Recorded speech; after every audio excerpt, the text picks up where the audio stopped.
Bismillahirrahmanirrahim. Assalamualaikum warahmatullahi wabarakatuh. Innal hamdalillah nahmaduhu wa nasta'inuhu wa nastaghfiruh wa na'udzu billahi min shururi anfusina wa min sayyiati a'malina. May yahdihillahu fala mudilla lahu wa may yudlilhu fala hadiya lahu. Asyhadu an la ilaha illallah wahdahu la syarika lahu wa asyhadu anna Muhammadan abduhu wa rasuluh sallallahu alaihi wa ala alihi wa sahbihi wa man tabi'ahum bi ihsanin ila yaumiddin, amma ba'du. Hadirin kaum muslimin, bapak-bapak jamaah salat Isya yang dimuliakan oleh Allah Subhanahu wa taala. Alhamdulillah, puji syukur kita panjatkan kehadirat Allah Jalla wa ala. Salawat dan salam semoga senantiasa tercurah kepada junjungan kita Nabi besar Muhammad sallallahu alaihi wasallam dan juga keluarga beliau dan para sahabatnya serta orang-orang yang mengikuti jejak langkahnya sampai akhir zaman. Pada malam hari ini kembali kita berjumpa kembali dalam masjid dan majelis yang mulia ini, menyambung pembahasan dari kitab tentang At-Tauhid yang ditulis oleh Al-Imam Ibn Rajab Al-Hambali rahimahullahu ta'ala. Pada perjumpaan kita yang lalu, kita telah sampai kepada beberapa penjelasan dari para ulama ya, berkenaan dengan hadis tentang keutamaan la ilaha illallah. Bahwa barang siapa yang mengucapkan la ilaha illallah, dia tidak disentuh oleh api. Nah, di sini pembahasan kita. Pada pertemuan yang lalu telah dijelaskan bahwa tentang hadis ini para ulama menjelaskan pendapatnya masing-masing. Dan kita sudah sebutkan beberapa di antaranya. Jadi ada yang dimuliakan Allah Subhanahu wa taala, berkenaan dengan hadis bahwa barang siapa mengucapkan la ilaha illallah, dia akan dijauhkan dari api neraka. Yang pertama, ada yang mengatakan maksudnya dia tidak disentuh oleh api, yaitu tidak kekal di dalamnya. Berarti kalau tidak kekal di dalamnya, berarti orang itu masih mungkin masuk ke dalam neraka. Ya, ini biar jangan sampai ada yang menyangka bahwa kapan seorang mengucapkan la ilaha illallah berarti dia artinya sudah selamat, artinya tidak akan disentuh oleh api sama sekali. Ya. Nah, di antara ulama ada yang memahami demikian. Maksudnya tidak disentuh artinya tidak kekal di dalamnya. Ya. Kemudian ada juga yang mengatakan bahwa yang dimaksud tidak disentuh oleh api artinya dia tidak masuk ke nerakanya orang kafir, tapi nerakanya muslimin dia masuk. Ya. Nerakanya orang kafir, neraka yang bagaimana? Itu neraka yang kalau orang masuk ke dalamnya dia kekal di sana. Adapun nerakanya muslimin mukminin, orang yang masuk ke dalamnya tidak akan kekal di dalamnya. Ini pendapat yang kedua. Kurang lebih sebenarnya sama. Pertama dan yang kedua, ya, kurang lebih sama. Artinya tidak disentuh oleh api, artinya tidak kekal di dalamnya. Ya, ini dua pendapat yang kemarin sudah kita kemukakan. Nah, pada pertemuan malam hari ini kita akan masuk kepada syurutul la ilaha illallah, tentang syarat-syarat la ilaha illallah. Ini pendapat yang ketiga, bahwa yang dimaksud dengan barang siapa mengucapkan la ilaha illallah tidak disentuh oleh api, yaitu bagi orang yang menunaikan syarat-syaratnya. Karena la ilaha illallah itu memiliki syarat dan memiliki al-quyud, yaitu ikatan-ikatan yang thiqal, yang berat, yang barang siapa menunaikannya dia tidak disentuh oleh api, artinya memang nggak dijilat oleh api.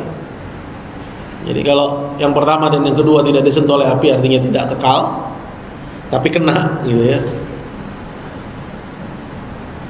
Sedangkan pendapat yang ketiga emang benar-benar nggak kena, tapi ya syaratnya berat. Ada 8 yang harus dia tunaikan. Ya. Nah, kemungkinan diberikan oleh para ulama karena kalau memahaminya secara mutlak ini berbahaya. Barang siapa mengucapkan la ilaha illallah dia tidak akan disentuh oleh api. Wah, itu ngeri, Pak. Nanti akan ada orang memahami ya bahwa tidak mengapa dia melakukan maksiat dan dosa karena dia sudah mengucapkan la ilaha illallah. Ya. Jelas kalau sampai memahami demikian, jelas ini pemahaman yang fatal. Yang akan membawa kepada ya sikap permisifisme ya. Apa-apa boleh. Itu akan meremehkan al-ma'asi wa dzunub, meremehkan maksiat dan dosa dan bersandar kepada la ilaha illallah. Padahal itu yang dikhawatirkan Nabi SAW. Ya, itu yang dikhawatirkan Nabi SAW, ya, yang disebutkan di hadis yang pertama dari kitab. Ya, dimana ketika Nabi mengatakan barang siapa yang mengucapkan la ilaha illallah diharamkan dari api, maka Mu'adz pun berkata kepada Nabi, boleh nggak aku kasih tahu orang-orang? Karena ini tentunya adalah kabar gembira. Nabi malah melarang, la tubasyirum fa yattakilu. Jangan kasih tahu nanti mereka bersandar. Nah, kenyataannya sekarang ada nggak orang-orang yang salah tentang hadis-hadis tersebut? Banyak. Ya. Menganggap bahwa selagi dia ahli la ilaha illallah, ya, maka dia tidak akan disentuh oleh api. Baik, jadi kita akan masuk kepada penjelasan yang ketiga, ya, atau mazhab yang ketiga tentang hadis, ya, tidak disentuh oleh api bagi orang yang mengucapkan la ilaha illallah. Nah, ini babnya adalah syurutul la ilaha illallah, syarat-syarat la ilaha illallah. Kata Imam Ibnu Rajab, waqala ta'ifatun minal ulama, dan sekumpulan dari ulama berpendapat, al-muradu min hadhil hadis, yang dimaksud dengan hadis-hadis ini, ya, maksudnya hadis yang kedua, ya, karena telah ditengahkan di pertemuan yang lalu bahwa hadis yang berbicara tentang keutamaan la ilaha illallah ada berapa model? Ada 2 model. Yang pertama yang menjanjikan masuk surga. Nah, ini nggak ada masalah, ya, karena bagaimanapun orang yang mengucapkan la ilaha illallah pasti masuk surga, ya. Cuman persoalannya apakah dia disentuh oleh api dulu atau masuk surga ya langsung, ya, ini nggak dibahas. Ya, intinya pasti masuk surga, ya, walaupun mungkin dia akan tinggal di neraka dalam tempo yang panjang.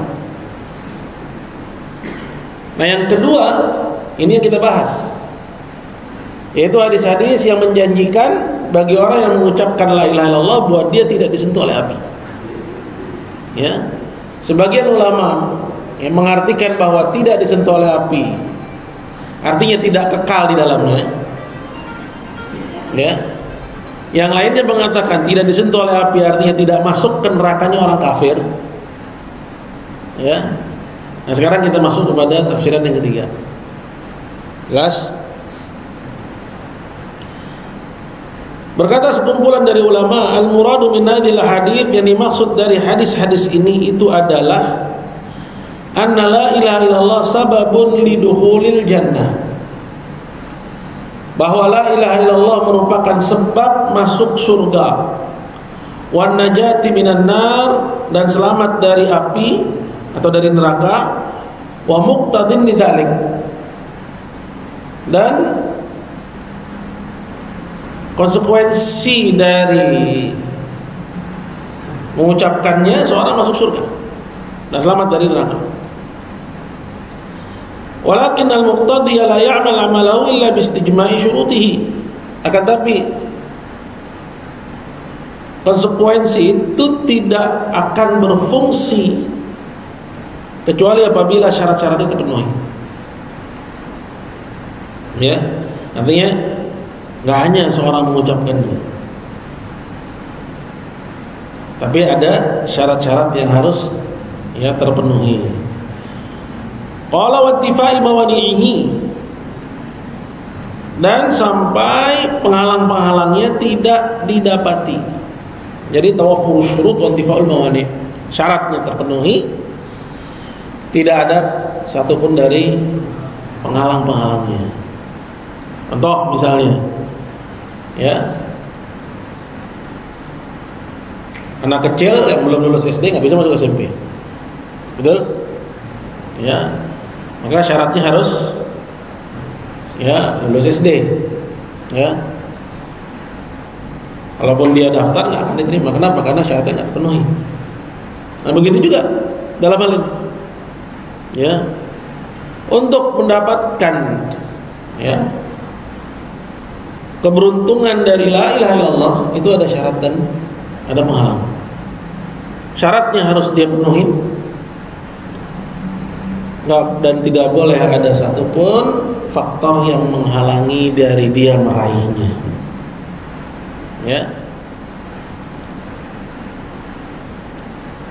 Kemudian kata beliau, qala faqad yatakhallafu anhu muqtadahu li fawati syartin min syurutihi. Konsekuensi itu bisa saja tidak tercapai.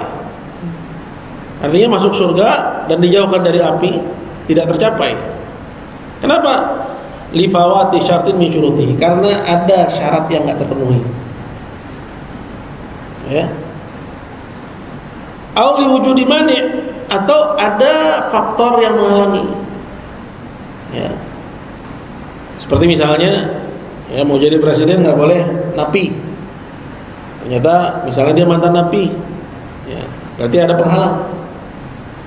Nah begitu juga nggak boleh ada faktor yang menghalangi dia dari meraih keutamaan la ilaha illallah. Ini pendapat yang demikian ini adalah pendapat Al-Hasan Al-Basri dari ulama tabi'in, dan juga Wahab ibnu Munabbih wa huwa al-azhar, kata Al-Imam Ibnu Rajab, dan ini yang kuat. Jadi ada berapa pendapat sudah diutarakan dari yang kemarin dan sekarang? Udah berapa? 3. Dan kata Imam Ibnu Rajab penulis kitab ini ini pendapat yang kuat. Maksudnya apa? Bahwa barang siapa mengucapkan la ilaha illallah, dia tidak akan disentuh oleh api. Itu bagi siapa? Bagi yang memenuhi syarat-syaratnya dan tidak terdapat satupun dari penghalangnya. Dia benar-benar nggak akan disentuh oleh api. Jadi ini pendapat siapa? Kita ulangi lagi. Hasan Al-Basri dan pendapatnya Wahab ibnu Munabbih, dan dikuatkan oleh penulis. Nah kemudian di sini kita akan lihat dalilnya penulis dari ucapannya Hasan. Hasan Al-Basri ini ulama yang hidup di masa salafus soleh.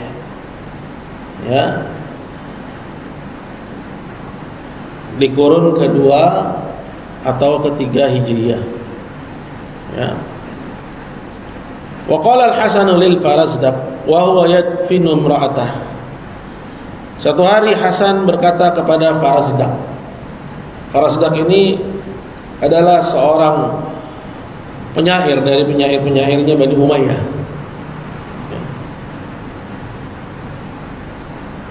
Dan ketika itu Farazdaq sedang prosesi penguburan istrinya.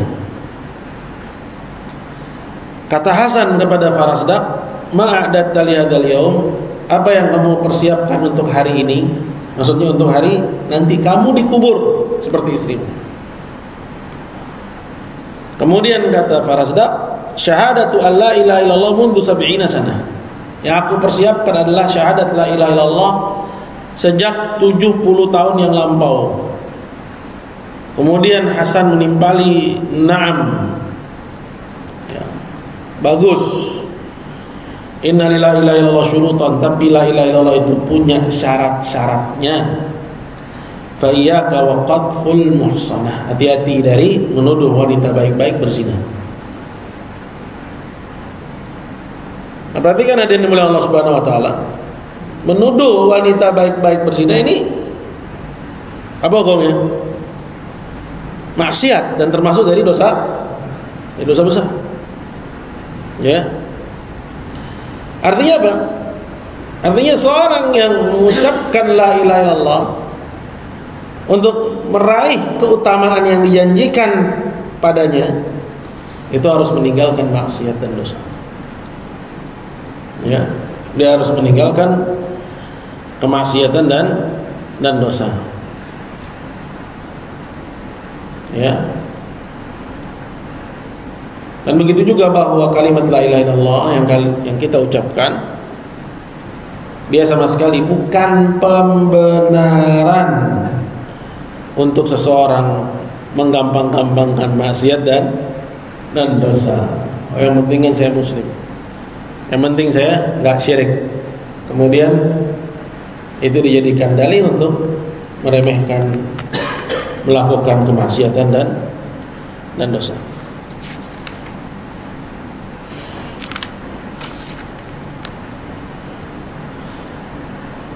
Baik, saya akan bacakan keterangan dari Syekh Abdul Rahman bin Nasir Al-Barraq.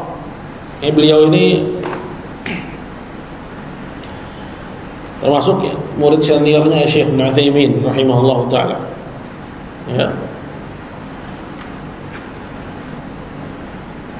Beliau berkata, Al-qawlu tsani fil jawabi an hadits tahrim man qala la ilaha illallah 'ala an-nar wa tahrimin nar 'alaihi. Pendapat yang lain yang menjelaskan tentang hadis-hadis yang menerangkan diharamkannya neraka atas orang yang mengucapkan la ilaha illallah.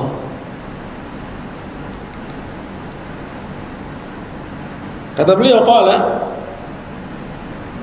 fa innal murada anna at-tauhid sababun muqtadin li dukhulil jannah wan najati minan nar. Sesungguhnya tauhid itu betul dia merupakan sebab, ya, seseorang dimasukkan ke dalam surga dan diselamatkan dari neraka.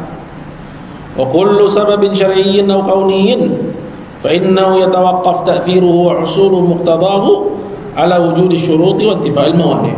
Tapi yang namanya, ya, konsekuensi sesuatu itu baru bisa diraih apabila terpenuhi syarat dan tidak terdapat penghalangnya.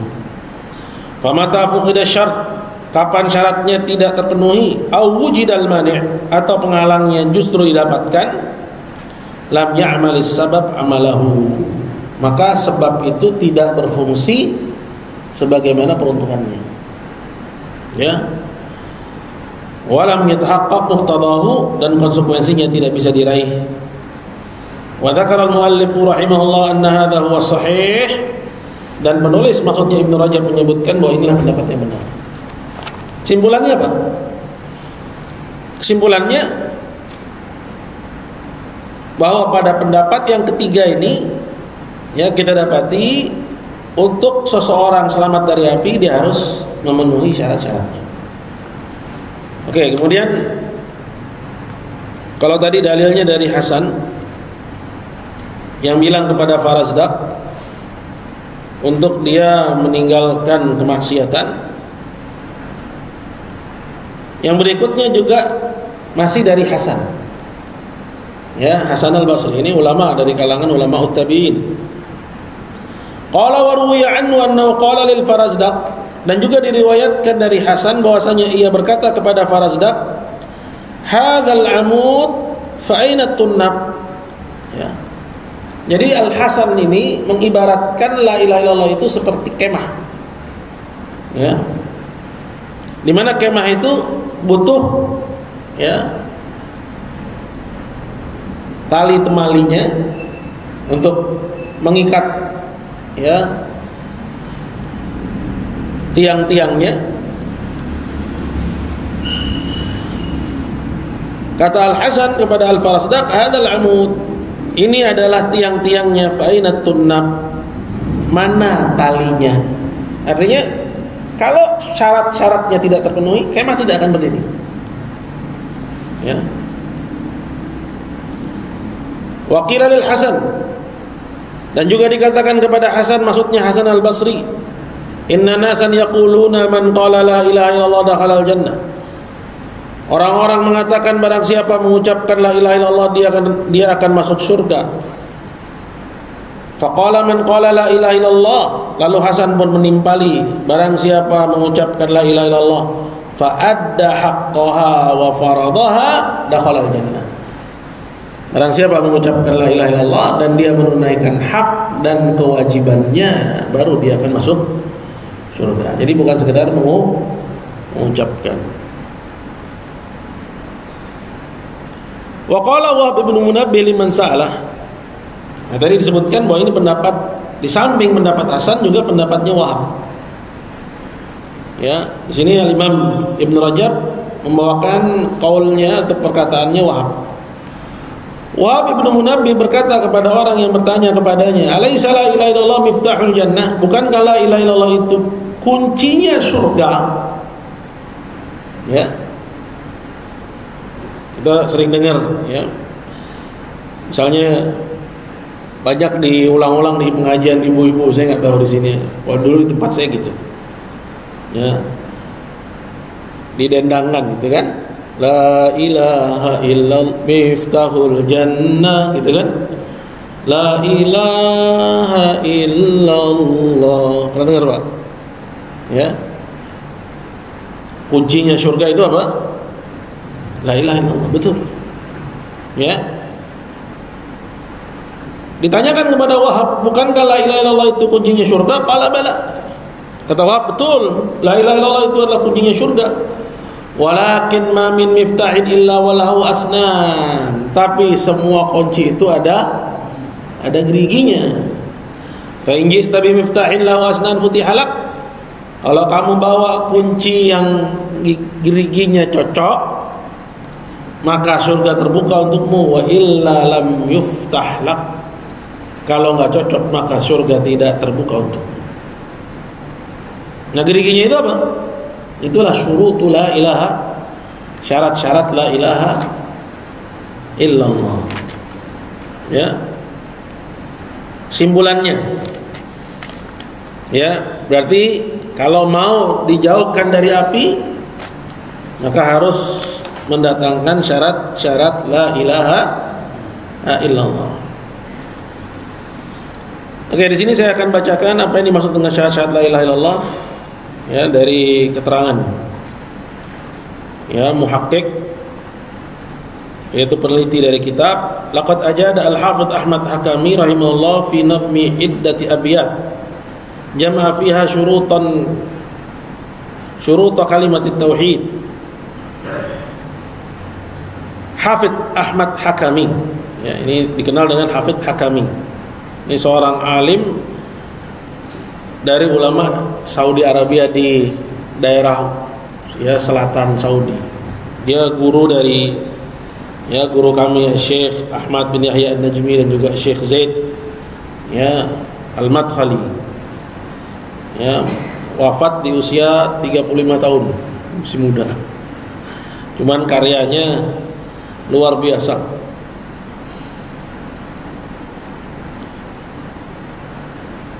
Hafidz Ahmad Hakami rahimahullah membuat sebuah bait syair. Dia himpun di situ syarat-syarat kalimat tauhid. Ya, maksudnya syarat kalimat la ilaha illallah. La yantafi'u biha sahibuha illa idza ata biha wa haqqaqaha. Yaitu syarat-syarat ini kalau seorang tidak menunaikannya dan tidak merealisasikannya, maka la ilaha illallah itu tidak berguna baginya. Wa hiya fi haqiqatiha lam tukhraj an jumlati ahadits waradat an Rasulillah sallallahu alaihi wasallam. Dan pada hakikatnya syarat-syarat ini semuanya tidak keluar dari hadis-hadis yang disabdakan Nabi kita Muhammad sallallahu alaihi wasallam.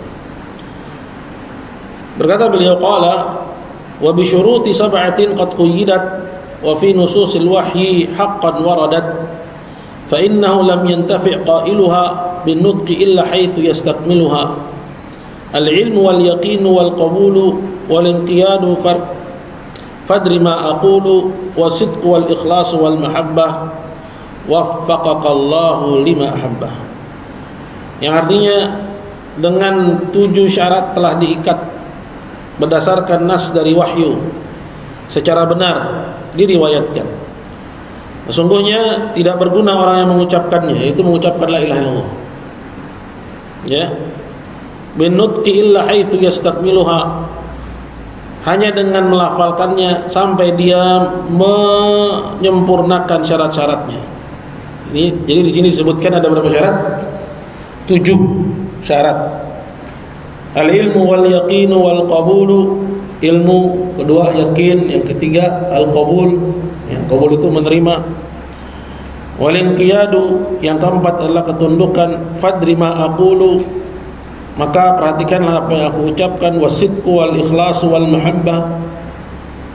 Kemudian yang kelima adalah kejujuran. Kemudian yang keenam ikhlas. Dan yang terakhir adalah kecintaan. Waffaqaqallahu lima ahabbah, semoga Allah beri taufik kepada apa yang dia cintai. Al-muhim, ya, kita tidak secara khusus membahas syarat-syarat la ilaha illallah ini. Namun penting untuk kita ketahui bahwa ini yang dimaksud oleh Al-Hasan Al-Basri dan juga Wahab ibn Munabbih. Ya, harus ada syaratnya. Yang pertama ilmu, maksudnya dia paham makna la ilaha illallah dengan pemahaman yang mengusir kebodohan dan keawaman. Ya, ini yang dimaksud dengan ilmu. Yang kedua al-yaqin, yaitu keyakinan, dia yakin bahwa ya inilah yang benar. Ya, yang lainnya adalah keliru. Ya, keyakinan yang mengusir keraguan. Ya, nggak boleh lagi ada sedikit pun apa? Keraguan. Yang ketiga apa? Adalah al-ikhlas. Ikhlas artinya dia mengucapkannya semata-mata mengharap wajah Allah Subhanahu wa taala. Ya, tidak mengharapkan yang lainnya dari dunia atau sanjungan ataupun pujian. Ya.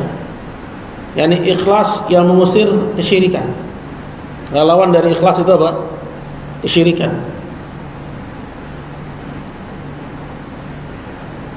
Kemudian yang keempat adalah as-sidq, yaitu kejujuran. Artinya dia ucapkan la ilaha illallah itu jujur. Ya, jujur artinya memang benar-benar dia menginginkan Islam. Ya, bukan mengucapkannya karena menginginkan yang lain. Ya. Yaitu kejujuran yang mengusir kedustaan. Artinya dia enggak berbohong lagi dalam mengucapkannya. Kemudian yang kelima adalah al-mahabbah, yaitu kecintaan. Ya, dia harus mencintai kalimat la ilaha illallah ini dengan kecintaan yang tidak lagi menyisakan kebencian.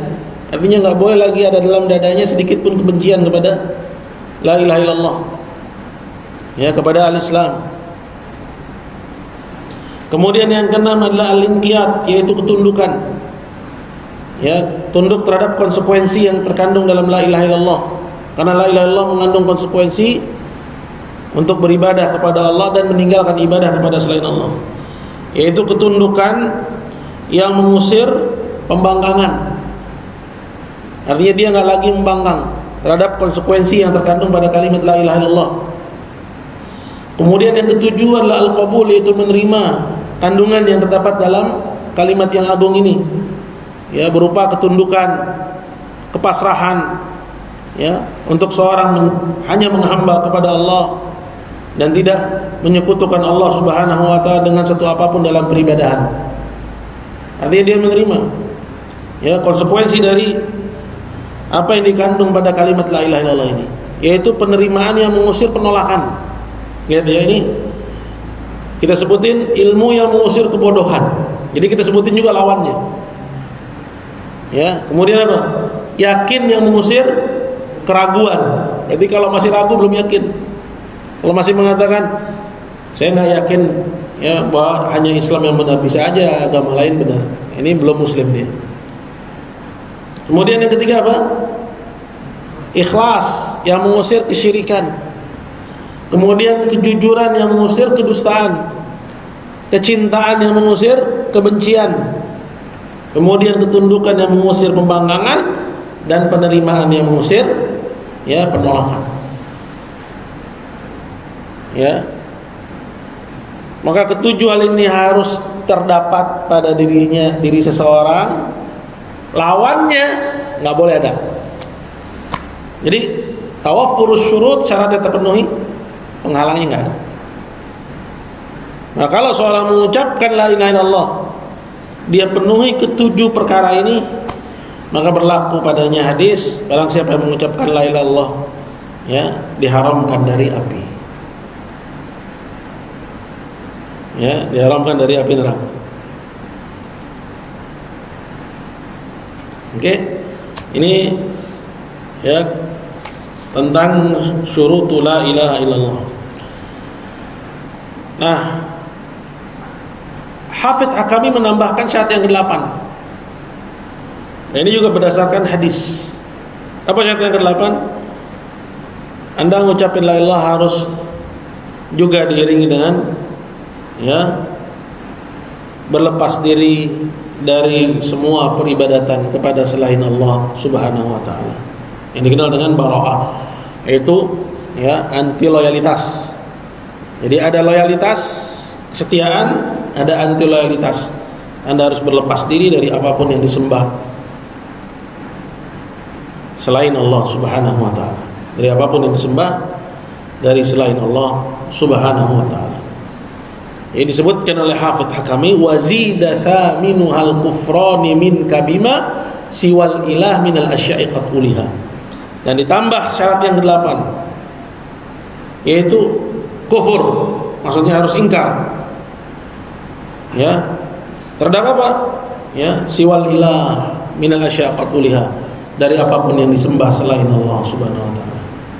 Jadi kalau ada orang ngucapin la ilaha illallah, tar liburan kemudian dia jalan-jalannya ke Borobudur Prambanan, dia belum berlepas diri dari apa-apa yang disembah selain Allah. Ya, jalan-jalan yang masih ke Pura, ya, atau ke Thailand yang dia foto-foto di belakangnya ada apa?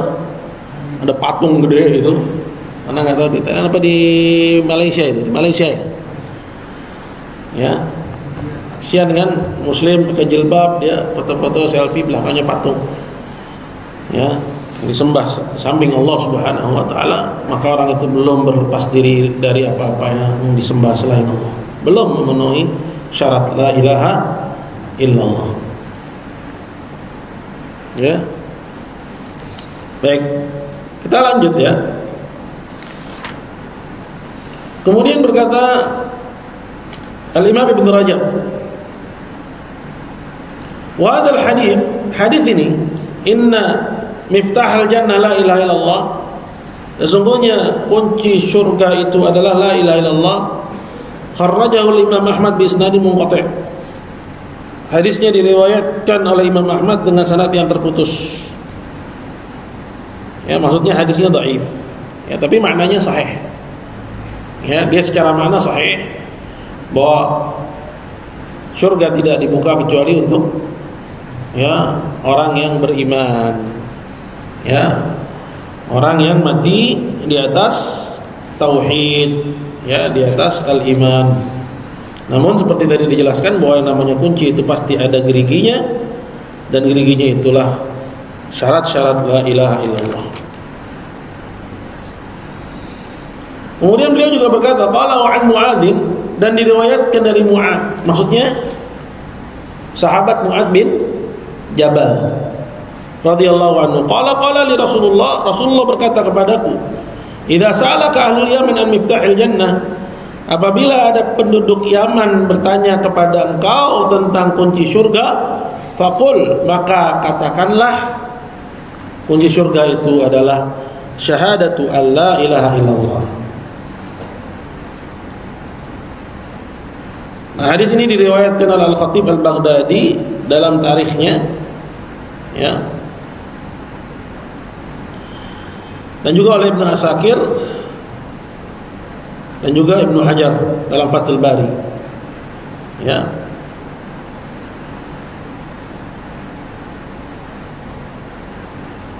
Intinya bahwa makna dari hadis ini sahih, ya, bahwa kunci surga itu adalah la ilaha illallah.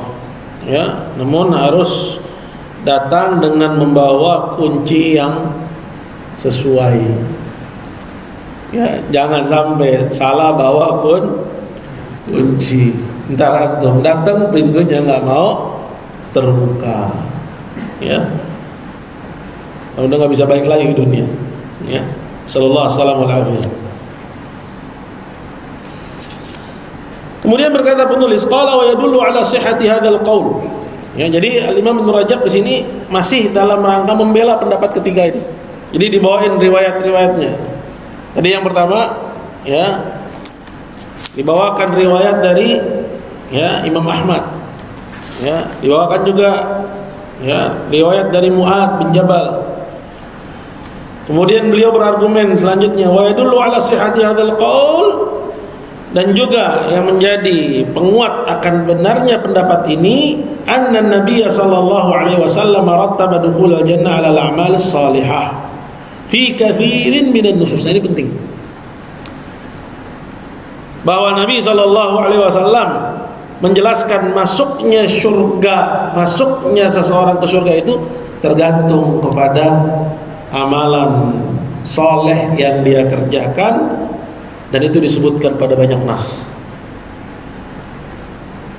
Nyambung nggak nih Pak? Ya. Jadi kita lagi ngomongin tentang kunci surga itu la ilaha illallah, bahwa la ilaha illallah terus ada syarat-syaratnya. Ya. Kemudian Ibnu Rajab bawain dalil-dalilnya, walaupun pada sanadnya terdapat kelemahan, tapi beliau tetap bela pendapat ini. Ya. Apa dalil Ibnu Rajab? Bahwa Nabi menyebutkan pada banyak nas, pada banyak teks, bahwa masuk surga itu tergantung pada amal, bukan hanya dengan sekedar la ilaha illallah. Jadi klop. Ya. Rattaba dukhulal jannah 'ala al-a'mal, bahwa seorang bisa masuk surga itu tergantung kepada amalan yang soleh yang dia kerjakan. Nabi sebutkan itu pada banyak dari nas yang beliau katakan. Di antaranya, sekarang beliau akan sebutkan satu persatu, ya, hadis-hadisnya. Yang pertama, kama fi sahihain, seperti yang terdapat dalam sahihain. Berarti ini hadisnya sahih. Karena riwayat siapa? Bukhari Muslim. Ini perhatikan Bapak-bapak. Ya, insyaallah hilang nanti syubhat bergantung kepada la ilaha illallah. Ya. Ya. Bahaya bergantung pada la ilaha illallah. Ya. Seperti yang terdapat dalam Sahihain dari Abu Ayyub Al-Ansari, anna rajulan qala ya Rasulullah.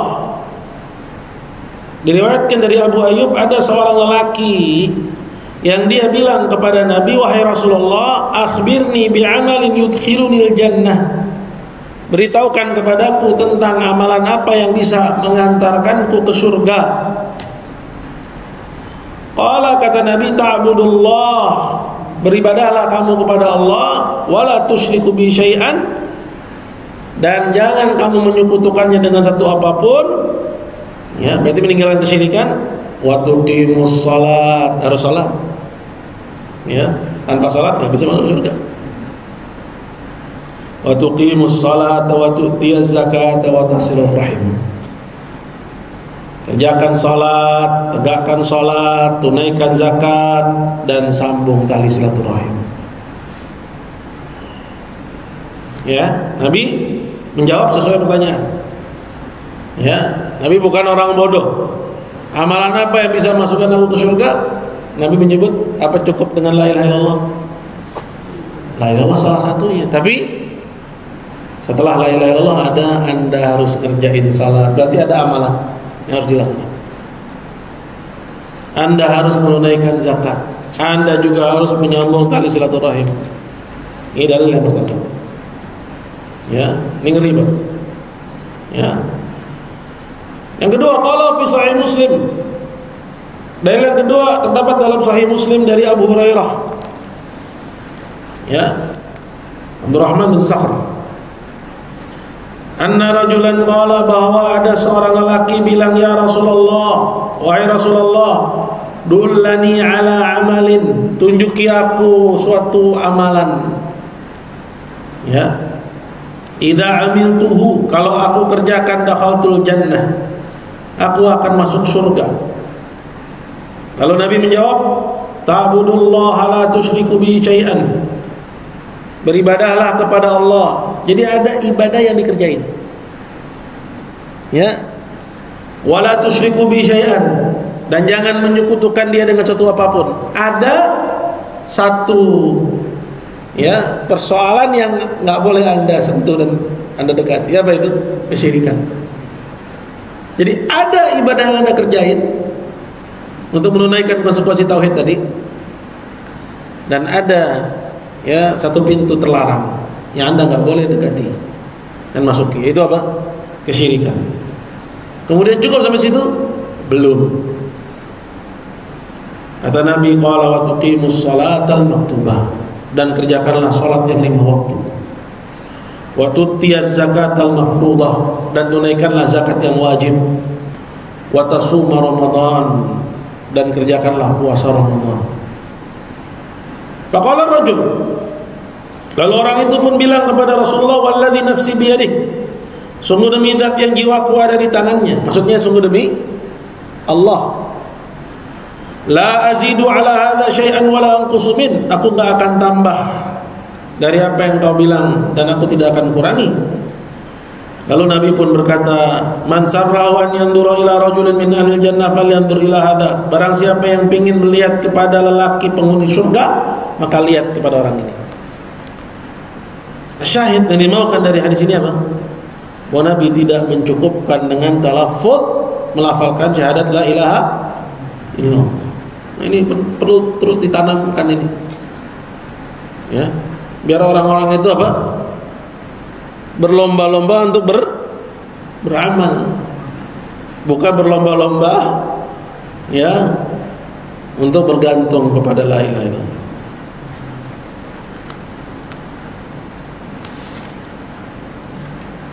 Yang berikutnya, qala fil musnad, dan dalam musnad, maksudnya musnad Ahmad, dari Bashir ibn al-Khasasiyah. Ini hadis azim, Bapak dan muliakan Allah. Dikisahkan dari Bashir ibn al-Khasasiyah. Qala, Bashir bilang kepada Nabi, ataitun nabiyya li ubay'ah, aku mendatangi Nabi untuk membaiatnya. Fashtarata alayya, dan Nabi menyampaikan syaratnya kepadaku. Syahadatu an la ilaha illallah wa anna Muhammadan abduhu wa rasuluh.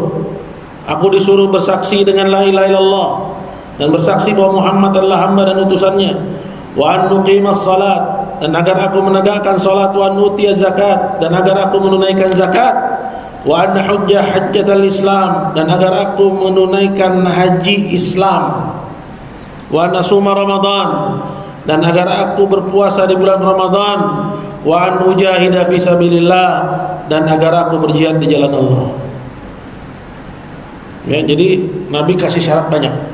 Di samping apa? 2 kalimat syahadat. Ya. Nah, Bashir ini jujur.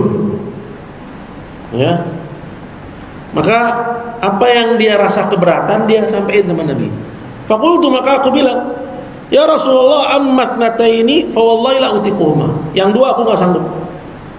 Ditawar sama Bashir. Apa yang 2 itu? Al-jihad was sadaqah. Saya pengen nih 2 dianulir lah gitu. Terima baiat saya, ya, tapi jihad dan sedekah enggak usah. Ya. Faqabada Rasulullah sallallahu alaihi wasallam yadah. Lalu Nabi pun memegang tangannya Bashir. Thumma harrakaha, kemudian digerakkan oleh beliau. Wa qala, sambil beliau berkata, la jihad wa la sadaqah. Tanpa jihad, tanpa sedekah, fa bima tadkhulul jannata idzan. Lantas mau masuk surga pakai apa kamu wahai Bashir? Antum bayangin coba. Berarti la ilaha illallah Salat ya itu belum dianggap cukup sampai seorang itu menunaikan semua syariat dalam keadaan dia mampu. Ya. La jihad wala sadaqah. Tanpa jihad, tanpa sedekah, fabima tadkhulul jannata idzan. Mau masuk surga pakai apa kamu wahai Bashir? Qultu, lalu Bashir pun nyerah ketika itu, ya Rasulullah, wahai Rasulullah, ana ubayyuka alaihinna kullihinna. Aku baiat kamu di atas itu semua. Ya udah. Karena dia pengen masuk surga. Kata Al-Imam Ibn Rajab, ya, selanjutnya itu pada bab syurutu dukhul jannah, syarat masuk surga. Kata Imam Ibn Rajab mengomentari hadis terakhir ini, fa fi hadzal hadis, maka pada hadisnya Bashir ini kita dapati annal jihad was sadaqah, bahwa jihad dan sedekah merupakan syarat untuk masuk surga, ma husulit tauhid was salati was siyam wal hajj. Di samping dia udah menauhidkan Allah, sudah salat, sudah puasa, sudah haji, tetap dia nggak boleh ninggalin jihad sama sedekah. Kalau dia ninggalin jihad dan sedekah, maka ya konsekuensinya tidak bisa dicapai. Ya, ada kisah ajib dari Yunus bin Ubaid, seorang salaf dulu. Ya, ketika wafatnya, ya dia menangis. Ya, menjelang wafatnya dia nangis. Ya, kemudian ditanya oleh muridnya, "Mayubki kaya imam, apa yang membuatmu menangis wahai imam?" Dia lihat ke kakinya. Dia bilang, "Kedua kakiku tidak pernah berdebu di jalan Allah." Ya. Maka seorang muslim nggak boleh anti jihad. Ya. Bahkan kata Nabi SAW dalam sebuah hadis, ya, man mata walam yaghzu walam yuhaddits nafsahu bil ghazw. Barang siapa yang mati dan dia belum berjihad, berperang maksudnya. Bukan jihad ekonomi, bukan jihad konstitusi. Jihad ini jihad perang. Barang siapa yang mati dan dia belum pernah berjihad, walam yuhaddits nafsahu bil ghazw, dan dia belum pernah mengajak dirinya untuk berjihad. Ya, membisikkan dirinya, kalau ada jihad syar'i saya mau berangkat, mau berjuang, ya, mengorbankan harta dan jiwa. Ya, mata ala syu'batin minan nifaq. Kalau dia mati dalam keadaan itu, maka dia mati pada salah satu dari cabang kemunafikan. Nasallallahu salamah wal afiyah. Jadi hadirin dimuliakan Allah, ya. Dalil-dalil ini menunjukkan kepada kita bahwa apa? Bahwa di samping seorang harus mengucapkan 2 kalimat syahadat, ya, dia nggak boleh meninggalkan amal, mengerjakan perintah, ya, meninggalkan larangan, ya, itu adalah syarat, ya, di samping dia mengucapkan 2 kalimat syahadat untuk bisa masuk surganya Allah subhanahu wa ta'ala. Nah,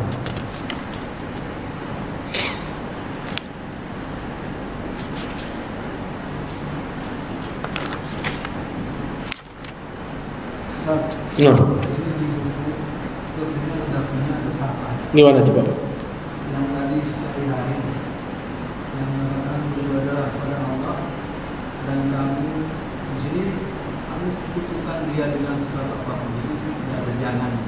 Oke, ditambahin. Berarti salah ini, salah redaksi, salah cetak mungkin. Ada yang biasa namanya tashif. Tinggal ditambahin, Bang. Insyaallah. Barakallahu fiik.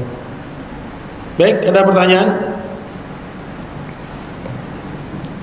Untuk neraka sendiri itu ada berapa tingkatan besar? Kalau surga kan tingkatan atas, surga 100 tingkatan gitu. Baik.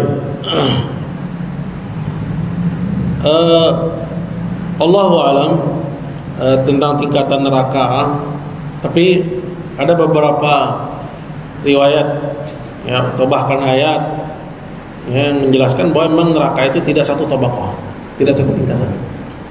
Ya, seperti yang kita dapati dalam Firman Allah Subhanahu wa taala, innal munafiqina fid darkil asfali minan nar wa lan tajid lahum nasira. Sungguhnya orang munafik itu ada di lembah neraka yang paling dalam. Berarti ada yang paling dalam.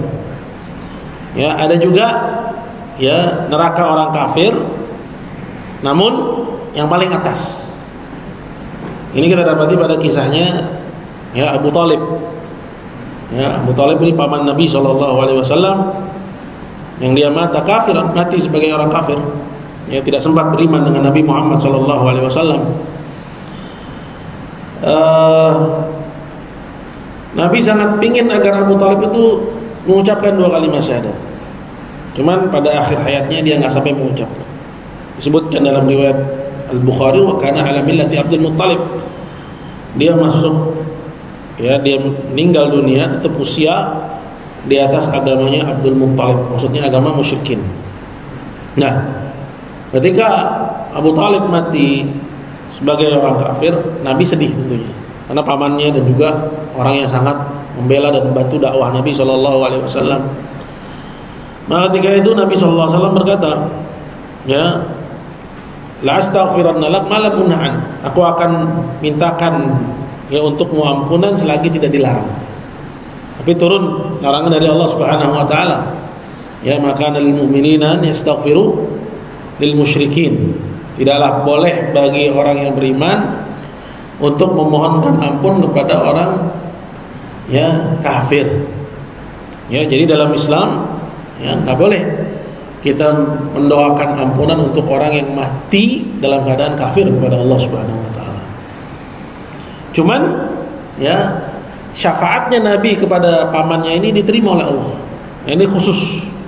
Ya, syafaat yang spesial karena hukum asalnya yang namanya syafaat itu nggak berlaku bagi orang kafir. Ya. Kata Nabi SAW, kalau bukan karena aku, ya, dia ada di tempat yang paling dalam dari neraka. Ya, tapi karena syafaatnya Nabi SAW, maka dia diletakkan di tempat yang paling atas. Ya, diletakkan di bawah kakinya kerikil dari jahanam, ya ghlimin huma dimaghuh, karenanya ya otaknya itu mendidih.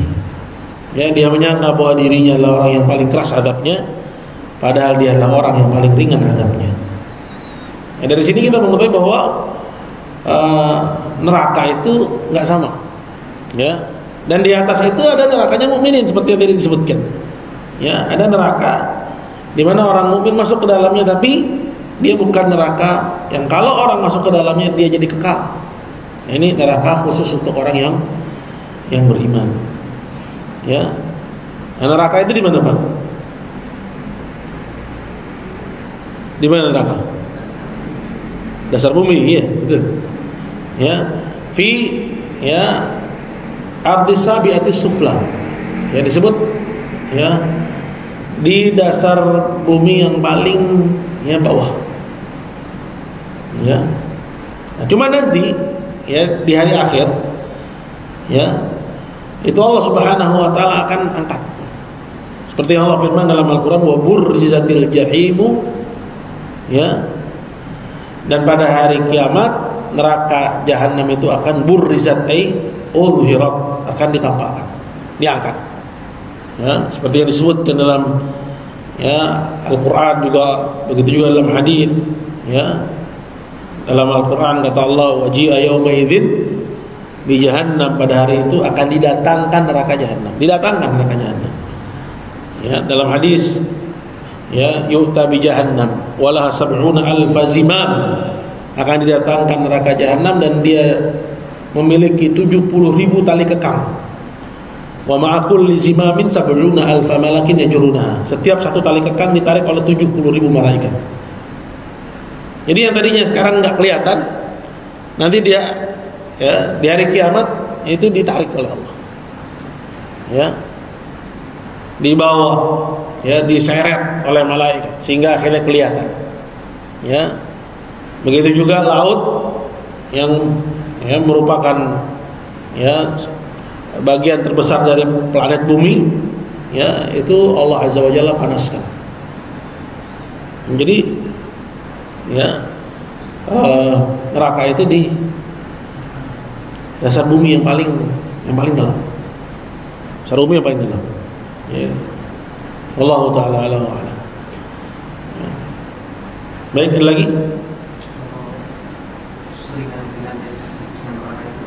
Kenapa? Seringan-ringannya siksa neraka itu siksanya pamannya Rasulullah SAW. Itu untuk maksudnya pernyataan itu untuk siksanya orang kafir. Siksa nerakanya orang beriman lebih ringan daripada seringan-ringan siksa. Seringan-ringannya orang kafir atau mutlak gitu ya? Iya. Allahu a'lam. Ya. Perlu ditelusuri lagi, ya, apakah ini khusus untuk orang kafir, ya, atau ada yang lebih ringan daripada itu, ya, untuk orang yang beriman, ya, mungkin perlu ditelusuri lagi. Allahu a'lam. Baik, ada lagi? Ya. Kalau orang yang beriman itu dia kalau dia bisa neraka dan dia diwafatkan sama abadan nggak selama-lamanya. Berarti sebentar itu doang ya siksa dia diwafatkan itu menunggu pengampunan dimasukin sesuai kehidupan terus masuk surga. Sebentar, ulangi gimana? Pelakanya orang yang beriman berarti kan dia diwafatkan kan gitu. Diwafatkan di dalam siksanya, wafatkan nggak dihidupkan kembali kan disiksa lagi, kembali siksa lagi dia disiksa terus diwafatkan kan gitu. Kalau orang yang beriman yang mampir dijilat oleh api, dia kan karena kerasnya siksa neraka dia nggak kuat, akhirnya diwafatkan. Nah setelah itu berarti dia dimasukkan kan ke dalam surga kan. Kalau wafat berarti nggak merasakan? Dia merasakan dulu baru wafat. Itu antum dapat dari mana itu? Ya maksudnya orang yang beriman kan dia disiksa nih. Terus wafat gitu? Iya wafat, diwafatkan apa gimana apa? Oh, antum nanya gitu ya. Cuman unik juga ini, kok ada sampai kepikiran ke situ ya. Sekali aja berarti. Allahu a'lam, sebenarnya ancamannya umum. Gimana? Karena pemikirannya gitu. Kalau orang kafir itu kan tetap hidup mati terus menerus. Tapi kalau orang beriman tadi ditanya dia wafat jadi tidak terus menerus siksa. Intinya bahwa hukuman di neraka itu setimpal dengan ya kedurhakaan dia saat di dunia. Kalau seorang sudah mendapatkan hukumannya, ya, maka dia akan dikeluarkan darinya, ya. Atau bahkan dia nggak mendapatkan hukuman sama sekali, ya, karena mungkin Allah menghendaki, ya, tanpa dihukum dia diampuni bisa aja. Atau dia keluar dari neraka, ya, walaupun belum selesai masa hukumannya karena berkat syafaat dari Nabi SAW atau syafaat orang yang memberi syafaat, bisa juga gitu. Adapun apakah orang yang beriman, ya, ketika mereka dihukum kemudian, ya, kalau sudah selesai kenapa mesti ada di neraka? Selesai aja, keluar sudah, ya kan? Dia dikeluarkan oleh Allah Subhanahu wa taala, ya. Nah itu wallahu a'lam bishawab. Nah, baik. Kesimpulan dari pembahasan kita, Bapak dimuliakan Allah Subhanahu wa taala, ya. Ini kita simpulkan menjadi 2 poin ya. Poin yang pertama yaitu pendapat yang ketiga ya tentang hadis tentang keutamaan la ilaha illallah, bahwa orang yang mengucapkannya tidak disentuh oleh api itu untuk orang yang memenuhi syarat-syaratnya. Oke. Kemudian kita kasih tambahan faedah informasi bahwa syaratnya ada 8 yang tadi sudah disebutkan, ya, syaratnya dan juga penghalangnya sekalian. Kesimpulan yang kedua, ya, yaitu pada dalil-dalil yang disebutkan oleh Imam Ibnu Rajab. Ya, ini bisa kita petik darinya pelajaran apa itu? Bahwa ya la ilaha illallah itu baru berguna kalau seorang itu menunaikan ya apa yang Allah perintah dan meninggalkan apa yang Allah Subhanahu wa taala larang. Artinya harus ada amalan ya yang dia tunaikan sebagai konsekuensi dari syahadat la ilaha illallah. Nah, ya, ini yang paling ya jelas dari riwayat tersebut, yaitu hadisnya Bashir ibn Khasasiyah, di mana Nabi Shallallahu Alaihi Wasallam ya mensyaratkan ya di samping tauhid, sholat dan puasa serta haji, seseorang harus juga ya bersedekah dan juga harus dia berjihad. Pembahasan yang berikutnya ini kita butuh nalar agak kuat di sini. Oleh karena itu ini nggak cocok kalau kita lanjut sekarang, ya, karena khawatir ya bias, ya, kita insya Allah sambung pada pertemuan yang akan datang. Baik, mungkin itu aja, Bapak Adin Malala. Kalau ada pertanyaan lain silakan. Kalau nggak ada, mungkin kita cukupkan ya, Pak Indra ya.